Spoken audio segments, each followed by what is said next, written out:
Goeienaand julle almal, baie welkom, baie dankie vir elkeen van julle wat die koue aand aandurf. Julle is definitief die brawes van die brawes. Dis so lekker dat julle hier is. Vir julle ouens wat aanlyn inskakel, is vir ons so voorreg dat julle ook hier so is en mag die Here elkeen van julle vanaand bedien. So kom ons duik binne in vandag in en kom ek bid vir ons en dan gaan ons voort met die diens. Vader, dankie dat ons na U toe kan kom.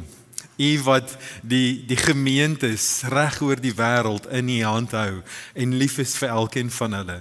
Dankie Vader dat ons deel kan wees van 'n liggaam wat so naby is aan die hart.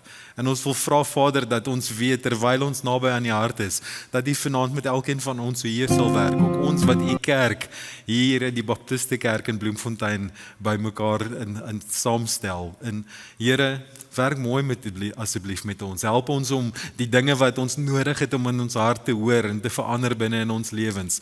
Dat ons dit sal hoor en dat ons die vrymoedigheid sal hê om daai stappe te neem. Dankie Vader vir die liefde en die geduld en die genade met kerk en met mense. En dankie dat ons onsself dan nou in die hande kan kom sit. En ons vra Vader dat U vir ons mooi sal help en dat U goed vir ons sal wees. In die naam van ons verlosser Jesus. Amen. So ons is vanaand in deel 6 van ons reeks wat ons begin het uit Openbaring hoofstuk 1 tot 3. En binne in hierdie gedeelte, Johannes het in hoofstuk 1 lees ons, hy was op die eiland Patmos gewees en Jesus het vir hom visioene gegee, 'n openbaring gegee en vir hom opdrag gegee om al hierdie dinge op te teken. En dan ook het hy vir hom opdrag gegee om briewe te skryf aan 7 kerke. Nou hierdie 7 kerke was so half op 'n posroete gewees en ons lees hulle in volgorde van hierdie posroete gewees. En elkeen van hierdie briewe het dieselfde struktuur binne-in. Jesus sê aan wie hierdie brief is en dan stel hy homself bekend aan hierdie gemeente en dit is altyd in relation to wat met in Openbaring 1 wat hy van homself gesê het. En dan gee hy vir hierdie gemeentes 'n bemoediging, maar net 6 van die 7 gemeentes het 'n bemoediging gekry. En dan gee hy vir party van hulle so 'n bietjie van 'n tik op die vingers. 5 van die 7 gemeentes het vermaanings gekry, maar dan gee Jesus ook vir hulle pastorale leiding. Hy sê vir hulle, hier's wat julle nodig het om te doen om by 'n beter plek uit te kom. En daar's natuurlik, noem hy ook dan gevolge as hulle ongehoorsaam is en ook gevolge as daar gehoorsaamheid is en die beloftes wat saam met dit gaan. So wat is die rede hoekom ons vandag aandag moet gee na Sardes se gemeente wat ons oor praat? Nou die gedeelte hoekom ons moet is wat Sardes gehad het en miskien sommiges van ons het en meeste van ons koester is iets wat ons in die volksmond eintlik 'n bietjie meer kan spot. Want ons het so sê ding wat ons sê, lekker was nog nooit sleg nie. En ons het mos so 'n bietjie van 'n soft spot vir gemak. En hierdie is wat Sardes se gemeente gehad het. Hulle het 'n gemaklike lewe gehad en hulle het 'n maklike toegang tot geld gehad. Nou beide van hierdie goeders is op sigself nie verkeerd nie, maar daar skuil 'n gevaar binne in dit waarvan Sardes bewus moes word en ons ook bewus van moet wees. En dit het my eintlik maar laat wonder as Jesus dan nou vir elkeen van ons persoonlike brief sou skryf, wat sou binne in daai brief staan as hy kyk na die stand van jou lewe tans? Wat sou hy sê van die posisie of die begeertes wat binne in jou hart is? En ek dink dit is 'n groot vraag. So terwyl ons na Sardes se gemeente kyk, kom ons ondersoek ook ons eie lewens en ons eie motiverings en kyk wat se aanpassings ons nodig het om te maak. Nou, hierdie 7 gemeentes in Openbaring, as 'n mens oorsigtelik na hulle kyk, het 'n klomp van hulle gesukkel. Hulle het gepaard gegaan onder vreeslike uitwendige druk wat van buitekant af op die kerk gedruk het. Party van hierdie ouens het onder vervolging het hulle gestaan en ek dink ons kan nie besef dat hier waar ons nou sit, miskien iemand langs jou in die week kon tereggestel gewees het en verbrand kon gewees het. En dit was 'n realiteit wat hulle in die gesig gestaar het. Party van hierdie gemeentes het geveg teen vals leraars binne in hulle midde en dit was moeilik en ander het weer ekonomiese verwoesting in die gesig gestaar. Brandarm gemeente wat regtig net hulle moes maar gebruik wat hulle het om goed te doen. Maar wanneer Christus sy oë op hierdie gemeente vestig, dan sien hy iets heeltemal anderster. Hy sien nie 'n gemeente wat moeilikheid kry van die buitekant af nie. Hy sien 'n gemeente wat 'n krisis beleef van die binnekant af. Nou, om die inhoud van hierdie brief aan hulle te verstaan, moet ons eintlik maar ook so 'n bietjie kyk na die stad Sardes self, die plek waar hierdie Christene gewoon het. Nou dit was 'n antieke stad gewees, 'n paar 100 jaar oud het hierdie stad geword en hy het eintlik maar seker die beste van sy dae agter die rug gehad, maar hy was geleë gewees op 'n kruising van verskeie belangrike handelsroetes en daarom was geld verskriklik baie in hierdie stad gewees. Eintlik trouwens, histories staan dit bekend dat onder koning Croesus die heel eerste munte in die geskiedenis van die wêreld daar in Sardes gemint is. En so die geld wat ons vandag gebruik om handel te dryf, het hulle oorsprong hier binne in hierdie Bybelse dorpie. Nou, soos wat dit is met geld, dan loop 'n paar dinge verkeerd ook binne en morele agteruitgang is gewoonlik een van die eerste dinge wat gebeur. En hierdie ouens het ook, hulle het so berusting gehad in die dinge wat rondom hulle gebeur het. Goeders wat hulle net toegelaat het, was eintlik maar okay vir hulle gewees. Hulle het net situasies aanvaar sonder proses. Want Sardes se mense was eintlik maar bekend daarvoor dat hulle gemaksigtige plesiersoekers was. Hulle was ook 'n bietjie van 'n bespotting. Want Sardes het 'n geskiedenis gehad van oormatige selfvertroue. Nou, hierdie dorp se Akropolis, die gefortifiseerde gedeelte van hierdie stad, het so 1500 voet bokant die vallei uitgetroon en hy was op die piek gewees met 'n klomp styl rande rondom hom. Daai rotswande was bykans onbegaanbaar gewees. So vir alle praktiese doeleindes was hierdie stad oninneembaar gewees en tog het Sardes 2 keer geval binne in sy geskiedenis. Nie omdat die vyand sterker was nie, maar omdat hulle so selfverseker was. Daar was nie eers wagte op die pos gewees nie. Die eerste keer het die koning van Perse, Cyrus, het hierdie stad beleer en hulle 2 weke by hierdie stad aangetrek en toe sien hulle maar ons gaan nie hier inkom nie en hy sê toe vir sy soldate, vir die soldaat wat vir my 'n plan kry om hier te kan inkom, sal ek baie ryklik beloon. En een van die soldate was toe nou bietjie slimmer geweest en hy het na die agterkant toe, na die kraansgedeelte toe gegaan en hy het net gesit en hy het hierdie ouens dopgehou. En daar was wagte bo op die muur geweest die dag en die ou het seker maar nie sy helm vasgemaak nie en toe hy oor die muur kyk, toe val die helm van sy kop af en hy val tot amper onder in die vallei. En hierdie soldaat was duidelik bang geweest dat hy in die moeilikheid gaan kom en so het hy toe nou afgeklim van die muur af en hy het op 'n geheime paadjie het hy tot onder gegaan en hy het hierdie helm gekry en weer boontoe gegaan. En die Persiese soldate daar gesit en hy het mooi notas gemaak van hoe hierdie ouens klim en in die nag, en dis 'n belangrike sinnetjie hier, so in die nag het hierdie Perse toe nou opgeklim en hulle het niemand gekry wat die stad bewaar het van die agterkant af nie en hulle die stad baie maklik oorgeneem. En toe gebeur amper presies dieselfde ding so 250 jaar later. En Antiochus die Grote kom ook op dieselfde manier, het hulle in die nag van die agterkant af opgeklim. Hulle het nie eers wagte gekry wat hulle die ouens was almal in die slaap gewees en hulle het ook die stad oorgeneem sonder moeite. So Sardes hulle was nonchalant gewees. Al wat hierdie ouens eintlik maar beweeg het, was hulle selfsugtige behoeftes gewees. En tragies genoeg is dit hierdie selfde gees van selfvoldaanheid en slaperigheid wat ook binne in die kerk ingekom het. Nou, ek dink dis miskien een van die dinge wat die volgorde binne in hierdie brief die struktuur so bietjie anderster gemaak het, want toe Jesus vir die vorige gemeentes geskryf het, het hy homself voorgestel en hulle daarom eers 'n bemoediging gegee dat hulle iets goed doen, maar hierso het hy nie tyd gemors om sommer in vers 1 by sy diagnose uit te kom. Dis asof hy so half opgeëlie was om vir hulle te help. In vers 1, Openbaring 3 vers 1 staan daar: skryf ook aan die boodskapper van die gemeente in Sardes. Dit sê hy wat die 7 geeste van God en die 7 sterre het. Ek ken jou dade, jy staan daarvoor bekend dat jy lewe, maar jy is dood. So voordat Jesus hierdie kerk konfronteer, kom hy en hy stel homself voor aan hulle. Hy sê, ek is die een wat die 7 geeste en die 7 sterre in my hande vashou. Nou die getal 7 dui op volmaaktheid en volheid. En so as Jesus sê, ek hou die 7 geeste binne in my hand, sê hy, ek het die volheid van die Heilige Gees tot my beskikking. En as Sardes geestelik dood is dit omdat hulle afgesny is van die bron. En dis net ek, Christus Jesus, en deur my wat die Heilige Gees weer lewe binne in hierdie sterwende kerk kan inplaas.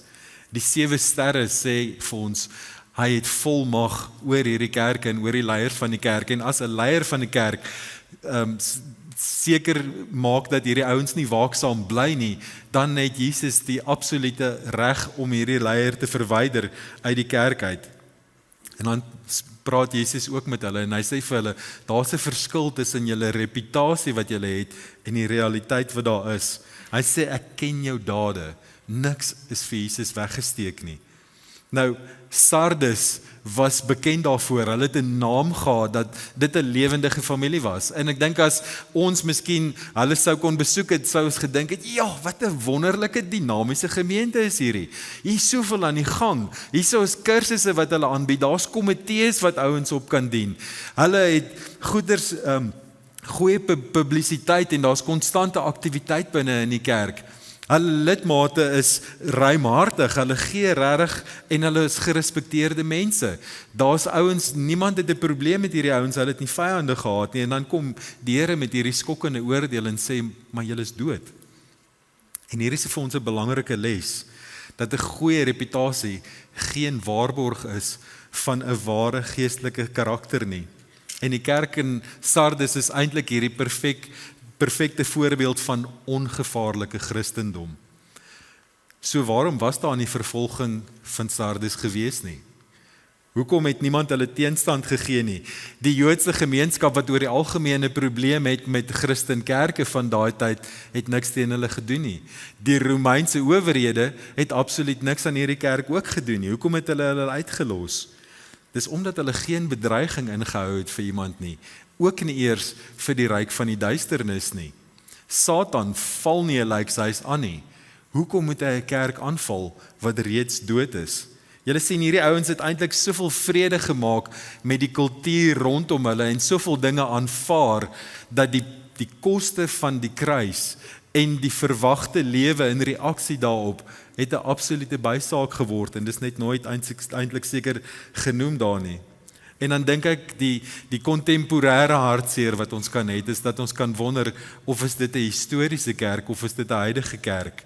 Want ons sien so baie van daai voorbeelde in die tye wat ons lewe. Gemaklike kerke, gevul met gemaklike mense. Hulle toegang tot maklike geld en almal in die dorp praat dalk met lof van so 'n kerk. Daar's 'n gemaklike boodskap van die dominee het geleer, as jy op die tone van sondaar strap, dan kry jy e-mails van hulle af. Die hartseer gedeelte is dat selfs goeie kerke kan agteruitgaan en kan slaperig raak, en dit bly hartseer. Kan ons nie eerder vir hierdie kerke bid, eerder as om ons mond uit te spoel oor hulle? Kan ons hulle nie eerder help, eerder as om hulle te kritiseer nie? Want as ons hart belyn is met die hart van God, dan wil ons hê die Heilige Gees moet in 'n ander kerk ook werk. En hoe meer ons hart belyn is met God se hart, hoe meer gaan sy Gees binne in ons kerk ook werk. Nou, ek het daar op jou raamwerk so 'n paar praktiese dinge by elke vers gesit van wat ons kan doen om te help om onsself te belyn. En die eerste ene by die eerste vers is, evalueer jou waarlike geestelike stand. En as jy kyk na jou private dade en as jy kyk na dit wat jy in die openbare doen, kom hierdie twee dinge bymekaar. Dis 'n goeie evaluasie om te gaan doen. So kom ons beweeg na vers 2 toe. Daar's 'n oproep van Jesus aan hierdie gemeente. Hy sê in vers 2, wees wakker en versterk diegene wat nog oor is, wat op die punt is om dood te gaan. Ek het gevind dat jou dade in die oë van my God nie voldoende is nie.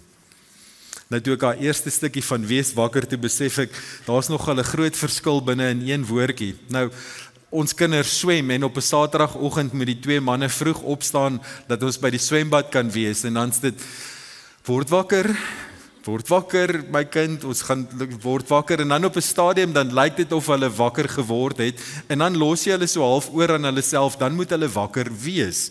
En as hulle nie wakker bly nie, dan gaan daar sekere dinge uitspeel daarna wat ongunstig in ons familie is. En in dieselfde manier is daar onderskeidelik in hierdie konsep ook, dis die een is 'n aksie en die ander een is 'n toestand. As ons kyk na word wakker, dan is dit 'n aksie. En dis hierdie oorgangsmoment waar jy ophou slaap en jou oë oopmaak en jou liggaam word wakker uit sy rustende toestand uit. As ek mens kyk na wakker wees, dan is dit 'n aaneenlopende toestand nadat jy wakker geword het, waar jy aktief en oplettend is en by jou volle bewussyn is.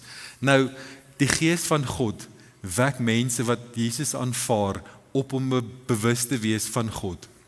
Hy wek mense op vir die kerk en dan preek die dominee hulle aan die slaap. Nee, sorry, ek moes dit net insit.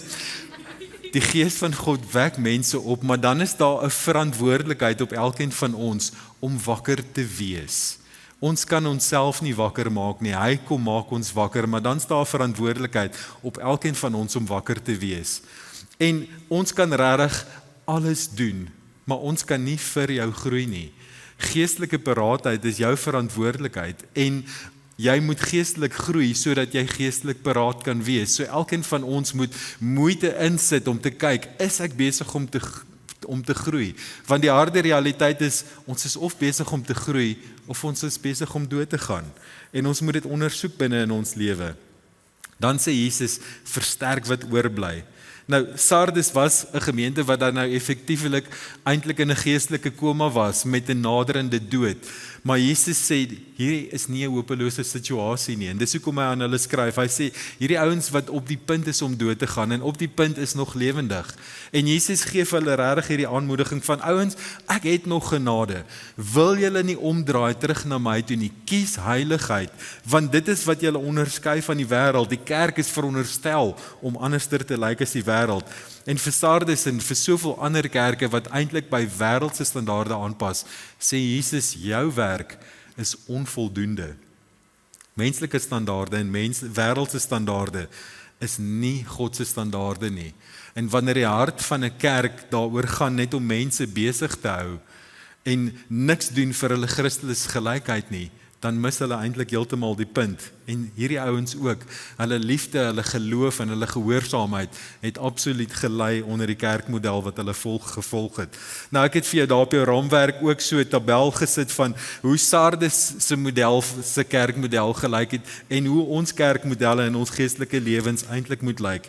En 'n paar dinge het ons nou al oor gepraat. Hulle het gelewe op die roem van die verlede. Hulle het vrede gemaak met die wêreld deur kompromieë aan te gaan met hom. Hulle het besige programme sonder enige innerlike krag van God gehad. Daar was 'n morele laksheid gewees binne in hulle samelewing en binne in die kerk. En dan dit wat ons wil hê is aan die ander kant, is 'n daaglikse afhanklikheid van die Heilige Gees. Dat ons getrou bly ten spyte van teenstand en vervolging wat oor ons pad kom. Werke wat vol is in die oë van God. Ek sal nou 'n paar dinge daaroor sê en dan onbesoedelde klere en 'n reinheid van hart. Dit gaan in 'n komende vers kom hierso. So vol werke, wat beteken dit? Dit is werke wat volledig en aanvaarbaar is in die oë van God. So hierdie is nie die hoeveelheid werke of die grootte van die werke wat jy doen nie, maar dit is meer die postuur van jou hart. En dis altyd iets wat belangriker bly as die werke wat jy doen. En as jy wil groei binne in hierdie, dan moet jy ou weet dat een daad binne in diensbaarheid en nederigheid en opregtheid is soveel beter as 2 dae daarsonder. As ons nader wil kom aan God, dan moet ons die postuur van ons hart regkry, sodat ons eerder in dit wat ons doen nader aan hom kan groei. Prakties, wat kan jy hierso doen? Ondersoek jou daaglikse roetines om die goeie geestelike gewoontes wat jy laat weggly te identifiseer en weer te herbou. So gaan kyk watse dinge het jy gedoen wat jou altyd help groei het en kyk of jy nie weer 'n bietjie tyd en moeite daar binne in kan sit nie. Vers 3 gee Jesus vir hulle 'n pad na herstel en hy gee ook vir hulle 'n waarskuwing.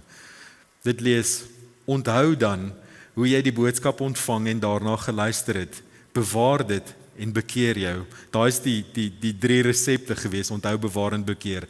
As jy egter nie wakker skrik nie, is die waarskuwing, sal ek soos 'n dief opdaag en jy sal nie weet op watter tydstip ek by jou gaan aankom nie.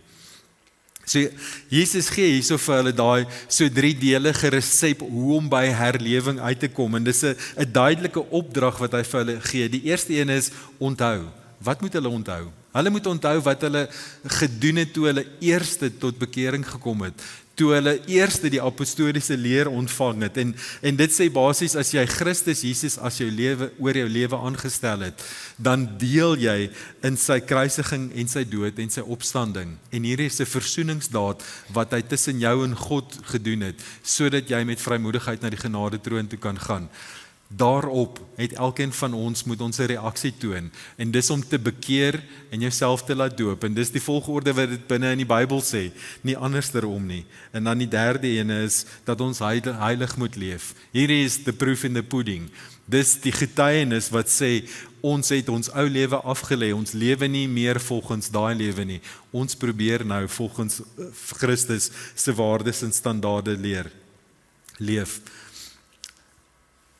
As ons dit nie doen nie, sê Jesus vir hierdie ouens ook, dan gaan ons verrassing onaangenaam wees. Hy sê as hulle weier om wakker te word, dan waarsku hy hulle, ek sal opdaag soos 'n dief. En hierdie beeld klink eintlik baie soos Jesus se leerlinge oor die eindtyd in Matteus 24 waar hy daarvan gepraat het, en hierdie konteks is dit waarskynlik nie dit nie. In hierdie konteks is dit waarskynlik dalk 'n skielike aparte oordeel oor Sardes self as gevolg van die toestand wat hulle in is. En ek dink as dit enige iets goed moes doen, moes dit miskien koue rillings vir hierdie ouens gegee het van hoe Jesus gaan kom om hulle oordeel te bring. En dit is presies hoe die trotse stad wat hulle ingebly het, 2 keer tot 'n val gekom het, soos diewe in die nag gekom het en oorgeneem het, en hulle nie geweet het wat hulle gaan kom nie. So het Jesus gesê, sal ek kom, weens jou gebrek en weens jou waaksaamheid. Nou, geestelike traagheid is vandag steeds geen geringe saak nie. Nie binne in geloofskringe nie, en nie in ander kringe nie. Winston Churchill het in die Tweede Wêreldoorlog gesê, ek moet een woord van waarskuwing rig, want naas lafhartigheid en verraad is oormatige selfvertroue wat lei tot verwaarlosing en laksheid die ergste misdaad in oorlogstyd. En ek dink as ons kom op 'n plek waar ons sê, ek sal nooit binne in daai sonde val nie, en binne in daai strik trap nie, of ons kerk sal vir altyd hier wees, wanneer ons op daai punt kom waar ons regtig selfversekerd is ons miskien op ons grootste kwesbare punt. Ons moet waaksaam bly, dat ons harte en die harte van ons kerk belyn bly met Jesus Christus.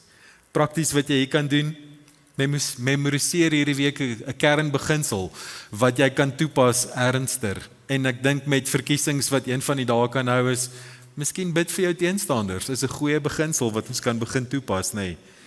En nou kom ons by 'n bemoediging, wat Jesus sê in vers 4, daar's 'n getroue oorblyfsel binne in hierdie kerk. Dit lees, daar's 'n paar mense by jou in Sardes, wat nie hulle klere besoedel het nie. Hulle sal saam met my leef in wit klere, omdat hulle werd is. 'n heilige oorblyfsel. Sardes was miskien 'n dooie kerk in praktiese aspekte gewees, maar daar was 'n paar name, 'n handjievol mense gewees, wat nog getrou gebly het. Nou, ander kerke wat ons na gekyk het, soos Pergamum en Thyatira, was daar 'n groot klomp goeie mense met 'n handjievol slegte mense tussenin. Maar Sardes was andersom. Daar was 'n groot klomp slegte mense met 'n handjievol goeie mense gewees. En dis eintlik wonderlik hoe hierdie ouens wat omring was deur immorele riool, regtig standvastig gebly het binne in die Here. God sê hulle het nie hulle klere besoedel nie. Nou, die beeld van besoedelde klere het eintlik 'n baie sterk plaaslike betekenis gehad vir hierdie ouens. Die eerste een is, Sardes was bekend geweest vir sy wolbedryf. En as jy wol gekoop het, 'n mooi dierkledingstuk, dan het jy hierdie klere opgepas wat teen 'n hoë koste gekom het. Jy wou nie laat dit vuil word nie. Die tweede gedeelte is dat die heidense godsdienste binne in daai gedeelte, daar was 'n groot afgodstempel gewees vir die moedergodin Sebel. en jy mag glad nie met gevlekte klere of vuil klere binne in hulle tempels ingegaan het nie. En hierdie was praktyke en beelde wat baie bekend was en Jesus het met hulle gepraat op dinge na aanleiding van dinge wat vir hulle bekend was en hy het vir hulle gesê, geestelik gesproke het hierdie getroue oorblyfsel dan nou hulle klere skoon gehou deur nie kompromieë met die wêreld aan te gaan nie. En dis 'n simbool van konstante gehoorsaamheid en manmoedige geloof wat hierdie ouens bly handhaaf het onder regtig moeilike omstandighede wat deur hulle omring was. En hierdie gedrag is iets wat Jesus sê, ek sal dit beloon, want hulle sal saam met my stap in wit klere. En die mooi simbolieke van saam met my leef, wat hy noem daar, is 'n intieme genootskap met hom, 'n diepe vriendskap en 'n gemeenskap, soos toe jy nog in die Ou Testament saam met God gewandel het, is iets wat beskore is vir ons ook. Ons kan daarby kom. Die tweede gedeelte waar hy praat van wit klere, gee vir ons die simboliek van oorwinning en reinheid. Nou wit was die Romeinse kleur gewees, dat hulle triomfantlik was, as hulle binne in 'n stad in 'n optog ingekom het, na hulle teruggekom het, het hulle wit klere aangetrek. Maar wit is ook die verteenwoordiging van Christus se reinheid, wat hy sê, hierdie mense is waardig, want my regverdigheid word afgedruk op enige iemand wat onder my bly. En hierdie verse gee vir ons eintlik dan nou geweldige groot hoop vir goeie disippels van Jesus, vir goeie Christene wat in sterwende kerke is, want Jesus kan deur 'n paar goeie mense 'n hele kerk red van ondergang. Deur daai konstante gehoorsaam is, daai manmoedige gelowiges, daai mense wat meer guns het as wat Maria gehad het, Jesus se moeder. In Lukas 11 vers 27 en 28 lees ons, terwyl Jesus nog besig was om te praat, het 'n vrou uit die menigte hardop uitgeroep en vir hom gesê, hoe bevoorreg is die vrou wat U in haar liggaam gedra het en aan haar bors gevoed het. Maar hy sê vir haar, nog meer bevoorreg is hulle wat die woord van God hoor en dit onderhou. So ek hoop jy het al die redes om jou hart met Jesus se hart te belyn. Prakties, wat kan ons hier doen? Gaan kyk doelbewus na jou integriteit. Daai plekke waar daar groepsdruk is of waar daar sosiale uitdagings is, gaan kyk hoe reageer jy binne in daai en gaan maak aanpassings indien nodig, want daar's nie net beloning nie, daar's meer. Daar's ook 'n belofte en daai belofte is vir die oorwinnaar wat ons lees in vers 5. Daar staan, wie oorwin, sal net so wit klere kry om aan te trek. En ek sal sy naam nie uit die boekrol van die lewe skrap nie, maar voor my Vader en sy engele oor hom getuig. Die klere van geregtigheid, die oorwinnaar se wit klere wat hy kry. En hierdie herinner ons eintlik aan die absolute noodsaaklikheid dat God ons moet beklee, dat ons sy geregtigheid nodig het. Adam en Eva het in die tuin van Eden, was hulle onsuksesvol om hulle self te klee met vyeblare en God het gekom en hy het vir hulle klere gegee.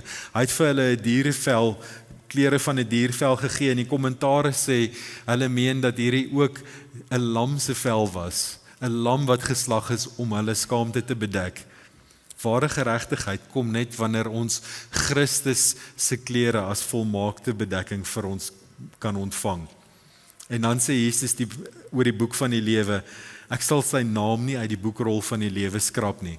Nou, in die antieke wêreld het elke stad 'n boekrol gehad waar almal se name ingeskryf was. Sodra iemand dood gegaan het of sodra hulle 'n ernstige misdaad oortree, dan is hulle naam doodgekrap uit hierdie boek uit en hulle het verwyder. En in die eerste eeu was Christene gesien as misdadigers en hulle name is baie vinnig uit hierdie boekrol uitgeskraap. En Jesus kom en hy gee vir sy mense ewige sekuriteit en sê, jou naam sal ek uit die ewige boekrol uit nooit verwyder nie. Ek sal jou naam nooit uitwis nie. En ons het steeds daai hoop vandag. Maar ons moet erns gee aan die waarskuwing van nominale Christenskap. En nominale Christenskap beteken jy is eintlik maar net Christen by naam. Daar's nie iets anderster nie. En dan kan ons kyk eintlik dat ons nie op historiese besluite of op godsdienstige praktyke kan staatmaak as ons nie 'n lewendige verhouding met Jesus het en as ons nie 'n lewe lei wat anderster is nie. Mickey Cohen was 'n berugte gangster gewees in die 1940s in Amerika en hy het 'n kongres, 'n byeenkoms bygewoon en hy het confess dat ek het Jesus Christus aangeneem as my verlosser op daai kongres en 'n wyle later, 'n paar maande later het iemand hom gekonfronteer oor die feit dat hy nou nie sy gangsterisme agter wou laat nie. En toe het hy gesê, maar niemand het ooit vir my gesê ek moet my loopbaan en my vriende los nie. Mens kry flieksterre wat Christene is, mens kry Christen besigheidsmanne. Hoekom kan mens nie ook 'n Christen gangster kry nie? Cohen wou graag 'n vergulde weergawe van Christendom gehad het. Hy wou sy eie metaal gehad het, maar geplateer met goud aan die buitekant. En vir Jesus is hierdie nie 'n aanvaarbare standaard nie. Platering is nie bekering nie. En die skrif waarsku ons, wie nie volhard in geloof en in heiligmaking nie, bewys eintlik dat hulle nooit deel was van die lewende liggaam nie.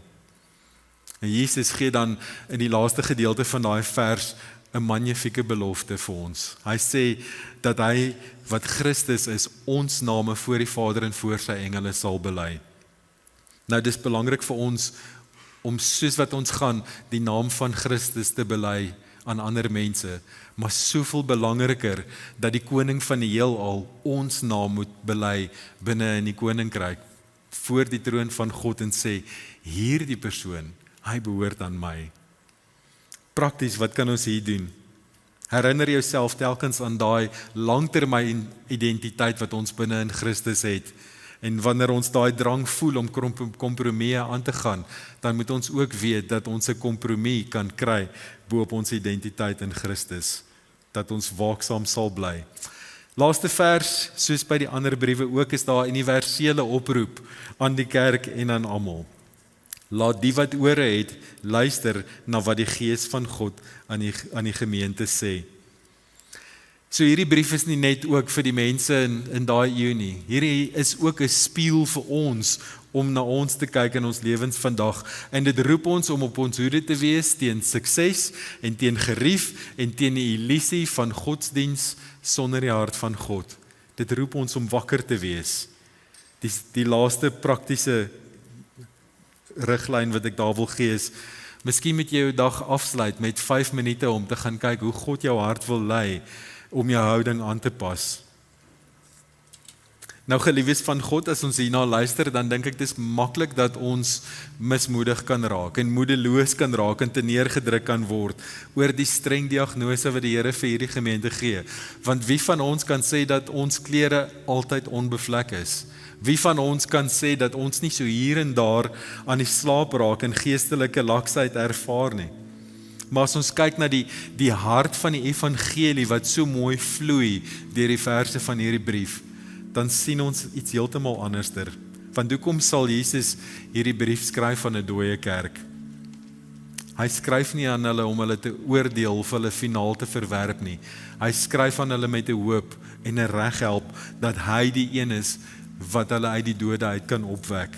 Die evangelie is nie 'n boodskap van maak jouself beter sodat God jou liefhet nie. Die evangelie is 'n boodskap van kom soos wat jy is, bring jou vuil klere, bring jou sukkel en bring dit na Jesus toe en Christus neem ons vuil klere op hom en hy het gesterf daarvoor en ons is vergewe vir die dinge wat ons gedoen is. En hy is die bron van krag wat ons tot lewe bring en ons aan die lewe kan hou as ons by hom bly. En hy wil graag dit vir ons gee, daai wit klere van geregtigheid vir elkeen van ons. En miskien voel jy vandag, of jy geestelik besig is om dood te gaan, of jy agteruit gegaan het, asof jy bloot gaan deur die bewegings van godsdiens, die motions van dit. En dan kan ons eintlik luister na die mooi stem van God, wat nie hier staan met oordeel nie. Hy staan nie met 'n hamer bo hierdie kerk en sê, ek gaan die laaste ene van julle plat slaan nie. Hy kom staan met die volheid van die Heilige Gees in hom, oor hulle en oor ons en sê, kyk na my, draai terug na my, ek sal my Gees vir jou gee en jou weer terugbring in die lewe in. 'n geknakte riet sal ek nie afbreek nie en 'n dowwe lampet sal ek nie uitdoof nie. Kom na my toe en ek sal jou versterk en jou opwek. So ons moet wegdraai van daai illusies van goeie werke en geskiedkundige goeders wat ons gedoen het. Wegdraai van ons gemaksigtigheid en die oorwinnings wat ons behaal het. En ons moet ons bekeer en ons oë rig op Jesus. En ons moet hom volg, ons moet hom kies. Ons moet saam met hom wandel in reinheid, sodat hy vir ons sy wit klere kan gee. En ons moet hom volg, want hy wil graag 'n pad deur die woestyn vir ons maak. En terwyl ons op daai pad is, kan ons sy wonderwerke ervaar en sien binne in ons lewe. Hy wil so graag hê dat ons hom volg. En dis die lied waarmee ons gaan afsluit vanaand, is Waymaker. So ek gaan vir ons bid, en ek wil jou bemoedig dat die Here met sy gees, die volheid van sy gees, wil hy graag binne in elkeen van julle uitstort, wat terug wil draai na hom toe. Kom ek bid vir ons. Vader, dankie vir u liefde en u genade en u geduld met u kerk. 'n Kerk wat partykeer so sukkel. En Here, ons is in sekere aspekte miskien nie so ver van Sardes af nie. Nie in gemeente nie, nie in lidmate nie. Maar Here, ons weet dat u na ons toe kom vandag. En dat u vir ons wil sê, as daar 'n klein vonkie is, bring hom na my toe dat ek hom kan aanblaas. En Here, ons kom plaas onsself in die hande vanaand, waar dit eintlik maar 'n moeilike jaar was, waar dit 'n moeilike tyd is in die tyd van die wêreld, wil ons vra, Here, wil u asseblief vanaand kom en lewe in ons inblaas. Ons is oop en ontvanklik, Here, dat u vir ons sal help, dat u vir ons sal rig, dat u ons weer wakker sal maak, sodat ons wakker kan wees. Dankie, Here, vir elke persoon wat hier is, en dit wat u op ons harte druk vanaand. Help ons om te groei daarin, help ons om te reageer op u woord.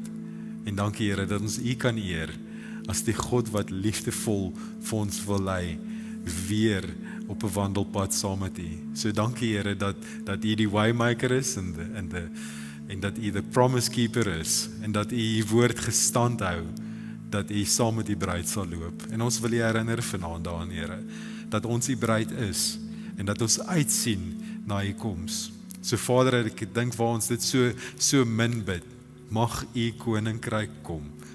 Here, ons sien daarna uit. Ons sien uit om in die teenwoordigheid te wees, en bederf ons asseblief in hierdie aand, vir die tyd wat ons nog nie fisies in die teenwoordigheid is nie. Mag u regtig net vir ons bederf hierso, om vir ons die sluier te lig van hoe dit is, om 'n bietjie saam met u te loop, sodat ons die aansporing sal hê, om dit meer gereeld te doen, wanneer ons weg is. Ag so Here, dankie. Dankie vir die liefde en die genade, en dat ons onsself in die hand kan kom sit, in die naam van ons Verlosser, en die hoof van ons kerk, Jesus Christus. Amen.